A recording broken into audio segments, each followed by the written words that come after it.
그런데 이같이 기독신앙으로 포장한 제국주의가 이게 뭐 새로운 게 아니에요. 이거 캐캐먹은 수법이에요.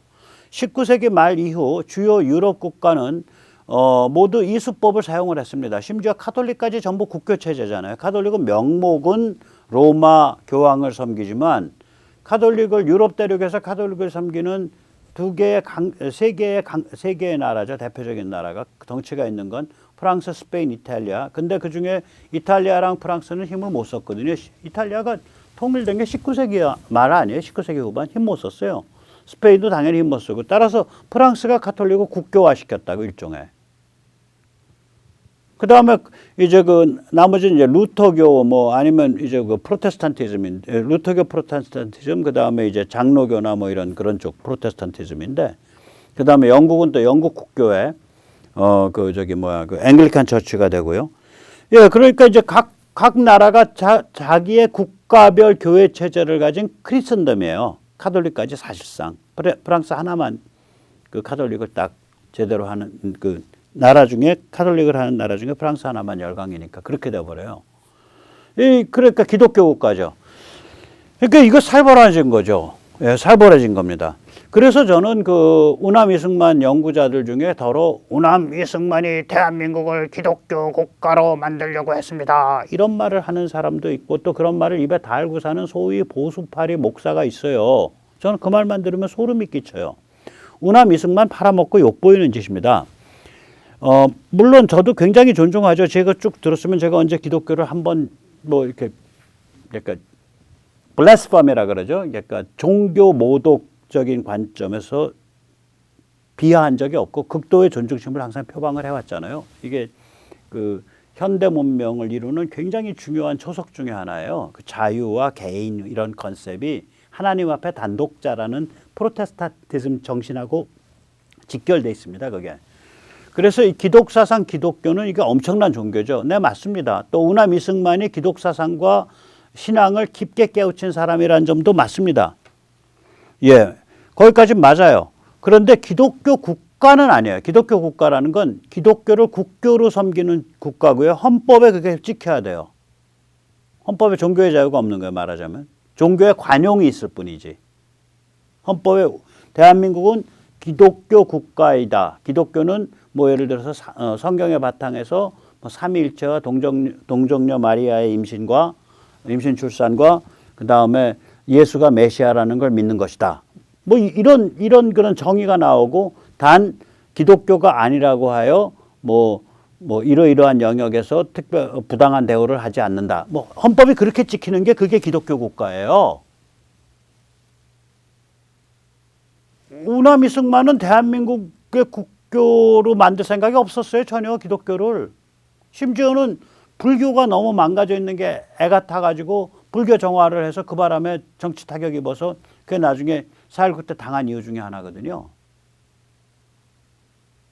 미국을 보세요. 우리가 미국 세계에서 기독신앙의 가장 강한 나라 중에 하나죠. 사실상 유럽에 있거나 유럽에서 출발한 선진국 중에 미국처럼 신앙을 유지하고 있는 나라가 없죠. 유럽은 우리 선교 대상이 됐을 정도죠. 다 망가져 갖고 신앙이. 우남은 미국을 많이 참조한 분이잖아요. 그러니까 우남이 미국에도 없는 기독교 국가를 여기서 만들라 그래?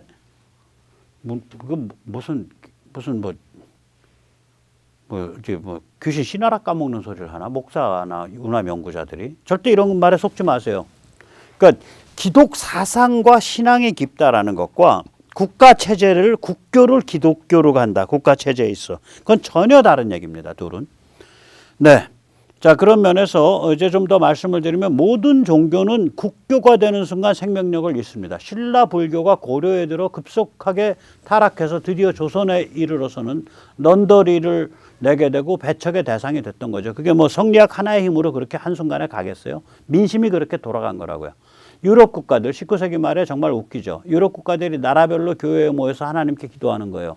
하나님 아버지, 저 다른 나라 놈들을 효과적으로 확실하게 대량으로 잡아 죽일 수 있도록 저희에게 힘을 주시옵고 기름을 부어 주시옵소서. 저 나라들을 정복하게 해 주시옵소서. 예수 그리스도의 이름으로 비옵니다. 아멘. 이렇게 했어요. 서로 나라마다 모여서. 이게 말이 되는 소리냐고요. 이게 19세기 말에 일어난 일이에요. 이 까닭에 니체는 이렇게 말했어요. 이게 어느 정도 19세기 말에 그러냐? 19세기에 우리가 지금 현대 기독 사상의 아버지라고 부르는 키에르케가르, 그 덴마크 국교에 의해서 파문당했다고요. 그래서 묘지에 묻힐 자격도 없었어요. 그 당시에는 파문이 되면 그 당시 묘지라는 건 멀쩡한 기독교 묘지, 그다음 유대인 묘지, 그다음에 집시 묘지, 그다음에 개 고양이 묘지예요. 여기 아무데도 해동을 안 하잖아. 파문을 당하면 묻힐 묘지가 없어요. 키에르케가르가 묘지를 못 쓸 뻔했다니까. 야미로 썼어요. 야미로. 근데 그 사람이 뭐 그러면 뭐 2000년 전 사람이냐? 아닙니다. 서유럽에 지금으로부터 불과 뭐 한 180년 전 사람이에요. 18세기 중엽. 19세기 중엽. 그래서 니체 말이 이게 참 의미심장한 거예요. 니체가 이런 식으로 말하죠. 교회가 군대와 국가와 결합했다. 그런데 군대와 국가는 무한 전쟁을 벌인다. 언젠가 교회가 무너지고 반쯤 허물어진 지붕 사이로 햇볕이 쪼일 때, 교회 마당 포장석 사이에 빨간 양귀비꽃이 필 때 나는 교회로 돌아가서 기도할 것이다. 신은 죽었다. 얼마나 슬픈 말이에요, 이게. 얼마나 슬픈 말이에요. 니체 예언대로 지금 유럽은 그 기독교 국가로 불과 120년 전까지 유지됐던 유럽은 지금 기독교 선교 대상이 됐을 정도로 거기서는 신이 죽은 상태 아니에요. 신앙이 죽은 상태 아니에요.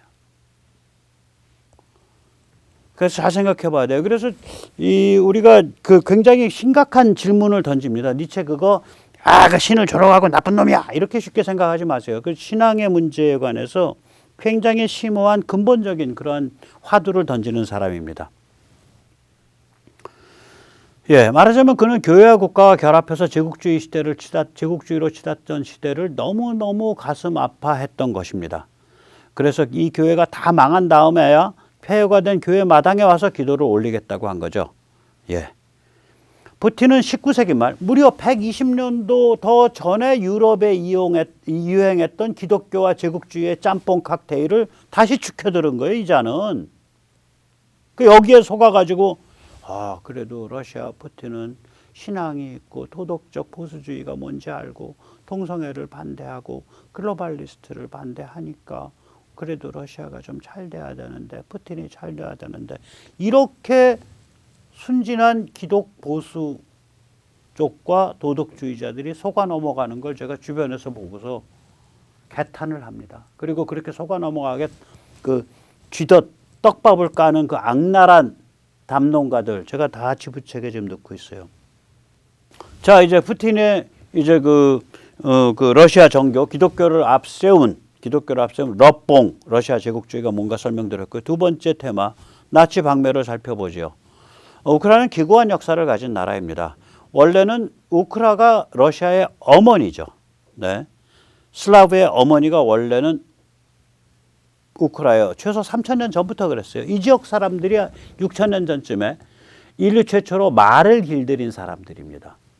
그래서 아마도 수레도 이 지역에서 처음 발명됐을 겁니다. 유라시아 초원벨트, 우리 지금 그 서만주까지 이르는 유라시아 초원벨트의 주춧돌이 이 지역입니다. 유라시아 초원벨트를 쫙 깔아놓고 이 중에 여러 가지로 가장 풍부한 땅이 어디야? 그럼 우크라입니다. 기후도 그렇고 그 생태계도 그렇고 바다랑 이어지고 바로 내려가면 그리스 반도에 여러 가지 풍부한 물산이 있고 위로 올라가면 숲이 있고. 자, 그런데 이제 이 지역이 팔자가 보통 센 게 아니죠. 예, 짓밟혔죠. 뭐 말하자면은 한 400년, 한 400여 년 전까지는, 이제 러시아 제국과 폴란드 제국 사이에 끼어갖고 집합임을 당했고, 그 다음에 이제 러시아의 정복을 당한 다음에는 러시아 제국에 의해서 짓밟혀졌고요. 그 다음에는 소련 때는 소련에 의해서 짓밟혀져서 홀로도모르라 그래서 한 300~400만 굶어 죽었잖아요. 그리고 제2차 세계대전이 터지고 나서는 나치와 소련 사이에 끼어갖고 갈려버렸어요. 그래서 이제 이렇게 그 흉악한 그 과거를 갖고 있다 보니까 제2차 세계대전 전후에 앞뒤 안 가리는 굉장히 편협하고 사나운 이제 극우스러운 민족주의가 나오죠. 악이 받쳤는데 그중 일부가 나치와 결합해서 소련에 대항하고 폴란드 사람들을 학살했습니다. 폴란드를 학살했어요. 실제로 그때 이 극우 민족주의가. 또 반면에 대부분의 우크라 사람들은 소련의 편에 서서 나치와 싸웠고요. 2차 세계대전 때 이 연합군으로서 거의 엄청 죽어나갔습니다. 우크라 사람들. 그래서 우크라이나는 이런 백그라운드 때문에 극우 반소 흐름이 있고 그게 이어져서 극우 반로 흐름이 있는데 러시아가 2014년에 침공하니까 그 씨앗이 퍽 하고 자라나온 거예요. 근데 문제는 그게 뭐냐? 그게 결정적인 요소가 아니거든. 그거를 들어가지고 우크라 전체가 나치다라고 얘기하는 거는 우리 각자는 박테리아에 완전히 잠식되어 있는 생명체다라고 얘기하는 거랑 똑같아요. 왜 그러면 우리의 그 창자 안에는 어마무시하게 박테리아가 많이 살고 있으니까. 말이 안 되는 얘기야, 이게. 참나. 그러니까 부분을 들어가지고 전체를 호도하는 거죠. 자, 푸틴의 세 번째 테마. 나토를 상대로 싸워야지 왜 비나토 국가인 우크라이나를 침공하냐. 저는 그렇게 질문합니다. 지금 푸틴의 세 번째 테마가 뭐냐면 나토가 자기들을 침범을 해서 나토가 자기들 침공을 했기 때문에 자기들은 그 침공이 아니라 자기들 자꾸 그 잠식해 들어와서 그 실존적 안보 위협을 느껴서 이제 자구 노력을 하는 거다 이렇게 얘기를 하고 있거든요. 얘들이. 예. 근데 아니 그 아까도 말씀드렸지만 동구권 국가들이 살아보겠다고 서방이나 아니 러시아가 먹여 살려주지 못하니까 서방과 EU와 나토를 향해서 표류해서 오고 있는 거거든요.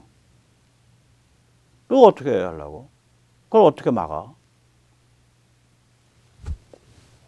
그러니까 이게 말이 안 되는 소리예요. 그리고 나토가 어디 무슨 뭐 어디 침공하는 기구가 아니잖아요. 방어 기구인데. 나토가 어디 침공했다는 얘기 들어봤어요? 말도 안 되는 소리지. 자, 이게 이제 욕심의 축제입니다. 이거 완전히 욕심의 축제인데 이데올로기를 완성하려는 욕심, 그 다음에 식량과 농업을 장악해서 무기화시키겠다는 욕심, 우크라이나 땅에 묻힌 자원에 대한 욕심, 우크라이나를 지나는 석유가스 파이프라인에 대한 욕심, 그 다음에 이 러시아의 지정학적 영향권을 굳히고 팽창하겠다는 욕심, 그 다음에 흑해를 내화시키겠다는 욕심, 그 다음에 이 카자흐스탄, 우즈베키스탄, 투르크메니스탄, 그 다음에 그 타직스탄, 키르기스탄이 오탄을 제압하겠다는 욕심. 이 7가지의 욕심이에요. 이게 우크라 침공이. 한번 간단히 설명드리겠습니다. 아주 간단히 설명드리겠습니다. 이데올로기 완성 욕심입니다. 이게 아까도 말씀드렸지만 우크라가 이 그 그리스의 그 문화와 종교가 슬라브로 연결되는 그 고리죠. 그래 키예프가 핵심 아니에요. 키예프가 나중에 키예프가 러시아의 뿌리잖아요. 따라서 우크라를 먹어야 지금 모스크바가 제3로마가 된다라는 족보가 완성되는 거예요. 모스크바는 직접적으로 콘스탄티노플과 연결고리가 없어요. 중간에 우크라이나 키우가 들어있다고요. 그러니까 이데올로기를 완성하려는 거예요. 그게 첫 번째 욕심이에요. 두 번째 욕심은 뭐냐? 지금 러시아가 세계 1위 밀 수출국이고요. 우크라이나가 한 3위쯤 될 겁니다. 그럼 러시아 우크라이나가 힘을 딱 합치면 무슨 일이 벌어지냐? 밀 절대적인 무기화가 가능합니다. 그리고 동시에 비료 같은 거 절대적 무기화가 가능합니다. 이 비료의 원료가 그 천연가스거든요. 내추럴 가스라고요. 그래서 석유뿐만이 아니라 식량도 무기화시킬 수 있어요, 러시아가. 그 다음에 세 번째는 뭐냐? 우크라와 거기 그 아조프해와 우크라 그 앞에 오데사 앞에 묻힌 우크라 땅 석유, 가스 그리고 각종 광물 거기에 욕심을 내는 거예요. 그 세 번째 욕심. 네 번째 욕심은 뭐냐? 우크라를 지나는 석유가스 파이프라인을 가지고 있으면은 그 아제르바이잔이라든지 그 다음에 말 안 듣는 지금 왔다 갔다 하는 그 북코카서스 연방, 체첸 같은 데서 항상 그 다제스탄, 체첸 같은 데서 반란이 일어나거든요. 거기서 이제 석유가 나와서 그렇다고요. 그 다음에 이제 오탄 나라에서 나오는 석유가스, 북코카서스에서 나오는 석유가스, 이거를 동유럽으로 쉽게 팔 수가 있어요. 석유가스 파이프라인에 대한 욕심. 그 다음에 이제 영향권을 확대하는 거죠. 우크라이나를 먹고 나면 그 다음에 루마니아를 먹을 수 있죠. 루마니아가 꼬리를 딱 말고 말을 들어요. 왜 그러면 몰도바를 먹으니까 흔들립니다. 루마니아가. 그 다음에 조지아 지금 말 안 듣던 거를 이제 대통령 날려버리고 아주 부패한 친러가 지금 독재자가 앉아 있는데 그 조지아 같은데 완전히 이제 그 반러 성향의 야당들이 다 이제 없어져 버리죠. 그 다음에 아제르바이잔 지금 속썩이고 있는데 지가 말 안 들었겠어요? 앞으로 이제 러시아를 통해서 석유가스를 팔아야 되겠죠. 이때쯤 되면 이제 폴란드도 딱 꼬리를 말고 러시아 앞에 딱 납작 엎드리죠. 그렇게 되면 이제 에스토니아, 리투아니아, 라트비아도 러시아 앞에 엎드리죠. 그렇게 되는 거예요. 영향권 확대 팽창이에요. 그거 욕심 있어요.